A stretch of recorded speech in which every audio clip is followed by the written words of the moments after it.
Again, bibili ka na ng once, may kita ka sa repeat binary, may kita ka sa 2 per kada package po, and every month, pwede ka kumita ng 9,634 dirhams per month if you have only one account. Pwede? Eh paano Sir J, kung naubos na naman, kikita na ako sa revenue, ano pa sa pa tayo pwede kumita? Pwede pa tayo kumita sa multi-level. Once you join, automatic you become independent distributor. Kapag dumaming benta po, you become emerald. Pag dumaming bumili ng patch, you become sapphire, ruby, and pinakuli, you can become a diamond. Do you follow? Ngayon, lahat ng bibilin mo, may 35% rebates ka. Etong good news, di ba ikaw nagkwento kay Ruby? Lahat ng bibilin ni Ruby, meron ka higher rebates minus lower rebates. So 35 minus 25, pwede ka kumita ng 10% rebates. Pwede?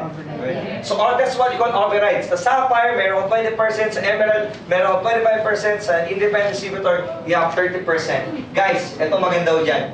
Lahat po tayo, pag tayo nagkaedad na at kumita na malaking pera, we don't have any choice but to go back home. Am I right? Okay? So nga lang, pag tayo, you have choice right now. For those people that will believe in me, you will not regret it in your entire life. But for those people that will doubt, mark my word, darating ang panahon. If you're not going to do real, you go back to the Philippines, hindi ka na kumikita, ang masakit sa lahat, nakaupo ka, dinadaan-daanan ka, dahil wala ka ng pera. Tama? Guys, don't just work hard, work smart. There's nothing about working. But while working, you should also grow your business aside. Trabaho ko yung aros na to, pag-uwi ko, instead na manunod ako ng TV, mag-royal ako. Yes. Dahil pag napag-grow ko yung negosyo ko, uuwi na ako, hindi na ako magtatrabaho ng 40 years. 4 years na lang. Yes. Tama mali? Yes. Why work for 40 years if you can work for only 4 years so you can save the 36 years in your life? So you can enjoy your life. Am I right? Yeah. Guys, eto maganda ho dyan. Si Pinoy na dating OFW sa ibang bansa, katulad ng UAE, Taiwan, KSA, Hong Kong. Sir, balik lang sir. Yan. Dati, pag tayo umuwi na sa Pilipinas, wala na tayong pera. Tama mali? Tama. Ang masakit po dyan, nawala na yung kalakasan natin, nawala na yung panahon natin, nawala na lahat. Tama? Plus, wala ka ng chance kumita. Tandaan nyo, for those people na maniniwala sa akin, mag-iiba talaga ang buhay. Pero, tapakan nyo naman yun. Nagdadalawang isip pa, nakaka-insulto naman sa amin. Ano akala mo sa amin? Gumastos ako ng pera dito, nag-check-in ako sa hotel, bumili ako ng ticket ko, kung ano-ano ginawa ko dito, tapos hindi ko pinag-isipan yung ginagawa ko. Tama mali? Guys, ang mga bagay na pinag-isipan yung nakakasama, pero yung nakakabuti, yan hindi pinag-isipan, yan ay kaagarang ginagawa. Tama mali? Tama? Guys, this is my dream. Darating ang panahon ang Pilipinong mapagmahal sa magulang o magmahal sa pamilya. Uuwi sa Pilipinas. Ngayon, hindi na sila maghirap at hindi na naman kailan pa maghiwalay na. Why? Dahil yung kanyang magulang, yung kanyang anak, yung kanyang mga mag-anak na nag-royal sa ibang bansa, uuwi sa Pilipinas, kada bili nila, may kita sila 35%. Panalo? Panalo. Eto tanong, lahat ng bibili ng taga-Hong Kong, lahat, siya, kinentuan niya yung kakilala niya sa Hong Kong na lokal, bumili mga taga-Hong Kong, points. Tama? Ma'am, sir, ang bumibili, hindi isang tao, hindi isang barangay, buong bansa. Tama? Guys, lahat ng bibili ng taga-Hong Kong, may 10% ang Pilipino. Lahat ng bibilin po ng taga-KS, may 20% ang Pilipino. Lahat ng bibili ng taga-Taiwan, may 25% yung Pilipino. Lahat ng bibili ng dito na tao sa UAE, may 30% ang Pilipino. Yung dating pag-uwi, diba pag-uwi niya, wala na, nakanganga na, hirap na. Ngayon pag-uwi niya, masaya siya. Bakit? Dahil mabubuhay ng pamilya niya. Kahit wala na siya, buhay na buhay pa rin ang pamilya niya. Yes! Guys, you like the idea? Yes. Hanggang saan pwedeng kumita, Sir J? Hanggang saan? Hanggang sa dulo ng walang hanggan. Ganda, no, sir? Tuloy natin, sir, di ba? Meron pa tayong tinatawag natin profit sharing, alright? So, ang maganda ko dyan, lahat naman ng benta ng company, part of it, mamimigay niya pa sa inyo. Yan po yung tinatawag na grand recognition na tinatawag natin. Tuloy lang natin, sir. At the same time po, sir, yan. Now, this is, you have to do some decision in your life. Sir J, napakaganda na negosyo. Tama mali? Bakit? Ma'am and sir, whether you like it or not, you have to buy our products. Kung ikaw naghihirap nagtsatsaga, para saan? Para makabili ng bahay. Nagsipag nagtsaga, para saan? Makabili ng kotse. Nagsipag nagtsaga, para saan? Edukasyon ng anak. Nagsipag nagtsaga, para may ipon. Tama? Binili lahat. Ang problema, nalimutan yung kalusugan niya. Noong nagkasakit, ano nangyari sa bahay? Nabenta. Sa kotse, nabenta. Yung savings, naubos. Eh, yung future ng anak, nawala. Tama? Sabi na iba, bakit ko gagawin yan? Hindi ko naman kaya sama sa hukay ko yung yaman ko. Mali ko kayo. Dahil pag nagkasakit ka, lahat ng yaman mo, isasama mo sa hukay mo. Tama? Ang masakit dyan, hindi mo pwedeng isama ang buong pamilya mo sa hukay mo. Tama? Therefore, kailangan malusog ka para hindi mo agad mapunta sa hukay kung hindi ma-enjoy mo pa ang iyong buhay. Palakpakan nyo naman ulit. Yes! Tama? So guys, the package is how much? Ito po yung kanya tinatawag natin presyo, but you have to choose kung anong bibili nyo. Maluwanan ko ba yun? Yes. Maluwanan ko ba yun? Yes. Ito yung option A, option B, mamimili na lang po kayo. Yan po, hindi po yan loto, natataya ka lang at hindi ka, baka mo, tumama ka hindi. Guys, I guarantee you, pag bumili kayo ng package, inaral nyo to, ginawa nyo to, magbabago ang buhay nyo katulad ko. Sana to pag tumaya ka, hindi imposible tatama ka. Tama ba rin? Tama. Guys, ito po, pag ito, pumili ka, ginawa mo, isinapuso mo, tumulong ka sa kapwa mo, ma'am and sir, dahil mo pa yung tumama sa loto. Why? Dahil ang tumama ng loto, next month, pakonti ng pakonti ang pera niya. Next month, pakonti na pa. Next year, paubos na. Diba? The following year, may utang na siya. Samantalang royalista, dating wala, padami ng padami ng padami ng padami. Hindi pa ubos, meron na naman. Yes! Tama? Okay? Sabi na, Sir Jim, maganda ang problema, hindi namin kayang ginagawa mo. Yes. Actually, wala akong in-invite dito personally. Tama? Pero ang good news, kahit wala ako dito in-invite personally, guys, nandito ako para magtumulong sa inyo. Why? Dahil tapusin na natin, pag sinabing Pilipino, club mentality. Tama? Yes. Because in this business, naghihilaan po kami. Hindi pababa. Naghihilaan po kami pataas. Tama? Because in this business, we have a community ready to help. Tuloy-tuloy natin, sir. Yan. Solid business plan. Okay? Maganda po ba yung kumpanya? Yes! Yung products? Yes! Marketing plan? Yes! Maganda lalaki po ba ako? Yes! Dahil siya sa may hawak ng mic, alright? So, ibig sabihin, kung maganda lang ang gagawin mo, gaganda ba buhay mo? Yes! Guys, alam niyo po, if I will tell my story, grabe po ang buhay ko. Pero before ko po ikwento yung buhay ko, pakailan po ba tawagin ko yung tao na naniwala din po sa akin at nagbago ang buhay niya. Katulad niyo rin po siya, former OFW dito sa UAE. Pero naniwala siya, ano nangyari? Kasi po ako hindi ako OFW, tama? So kayo, makaka-relate kayo sa kanya. Tama mali? Yes. Guys, alam niyo ang Pilipino matalino, to see is to Believe. So, ibig sabihin ko, if you're going to see it, therefore, you're going to believe it. Am I right? Yes. Guys, ladies and gentlemen, this guy was, nakatapos po siya ng psychologist sa University of the, FEU, Far Eastern University. Okay? Isa po siyang OFW before. Okay? Nag-work po siya sa isang cinema dito sa Meno po, sa may Ibn Batuta, sa Grand Cinema, for 3 long years.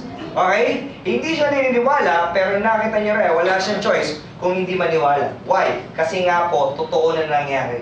Tama? Matalino po itong tao na to, dahil itong tao na to, nakita ko bata pa lang ko kami.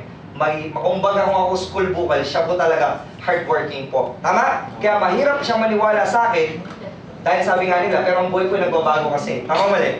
Yung dating mga loko-loko, biglang bumubuti pagdating ng panahon. Tama mali? Okay, guys, ang maganda po dito, nandito po siya. One of our top earner here in Royal Business Club po in the Philippines and also in UAE. The people who help a lot of people in doing this business po, that's the reason why there was a lot of people na nakakabili ng mga properties nila by doing this business. Gusto mo makilala sino siya? Yes! So mga kaibigan, also welcome our former OFW here in UAE. Ladies and gentlemen, Mr. Oliver!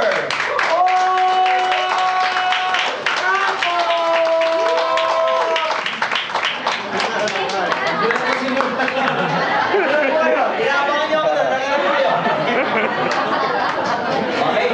Maaari po ba palakpakan po natin si Sir Jay? Okay. Ulitin ko po, sino yung mga first timers? Pakitaas po ang kamay. Para makita ko. Yan. Pakita po ba? Sino po yung mga two-timer? Taas ang kamay. Uy, may nadalawang. Alam mo ba ng asawa nyo na two-timer po kayo? Joke lang po. My name is Oliver Ocampo. Na-invite po ako ni Sir J way back 2006 habang naglalakad po ako kasama ko po yung ex-girlfriend ko. sa Reef Mall. Kayo po yung ex-girlfriend ko, asawa ko na po siya. Yes. Okay? So, simple lang po, ang buhay ko naghahanap ako ng swerte. Tama o tama? Tama. Ang tanong po niya sa akin, habang naglalakad ako sa Reef Mall, sa Maydera, tumawag siya sa akin. Sabi ko, ibaba ko yung telepono, ako na natawag sa'yo. Sabi niya, wag na, ako na, okay lang. Sabi niya, bakit ka na patawag? Sabi ko, alam ko mangungutang. Ang tanong niya kagad sa akin, gusto mo bang yumaman? Kayo mga OFW, tayo mga OFW, pag tinanong ko gusto mong yumaman, di ba nakaka-insulto? Tama o tama? Ang sabi ko po sa kanya, tinatanong ba yun? OFW nga ako eh. Kung ayaw mong yumaman, tumambay na lang ako dyan sa sari-sari store. Tama o tama? Kasi ang OFW po, buong loob, alam niyo po ba na hindi lahat ng Pilipino ay handang lumaban para sa pamilya nila? Tama o tama? Tama. Yung tipo pa sabi, alam mo, alis ka na, ayoko, kinakabahan ako, tama? Pero sabihin mo sa akin na ayaw mong yumaman, sa kapatid, ako na magsabi sa'yo, sinungaling ka. Bakit? The mere fact that you are in here sa Abu Dhabi, gusto mong umasenso para sa pamilya mo. Tama o tama? Kaso, kagaya nyo rin ako, isa akong psychologist. Okay? Psychologist. Alam niyo naman po kung ano ibig sabihin ng psychologist, hindi lagi nag-iisip. Tama po? Si Sir G po, kapatid ko siya. Okay? Mas matanda po siya sa akin. Mukha lang ako mas matanda sa kanya. Tama? Psychologist niya eh. Lagi po ako nag-iisip. Tignan niyo kung paano ako mag-isip. Kapag lugi ako, nag-iisip ako gano'n. Pag nangaway, gaganon ako. Obvious ba? Okay po? Tignan niyo po yung loo ko. Mahaba akong listahan ng utang ko yan. Tama? Doon tinanong niya ako, ang sabi ko sa kanya, diretso kita, mayaman ka na ba? Kasi sabi niya, gusto ko daw yumaman. Ang tanong ko agad, kasi surist po ako eh, surista. Tama? Baka kayo din ganun. Tama po?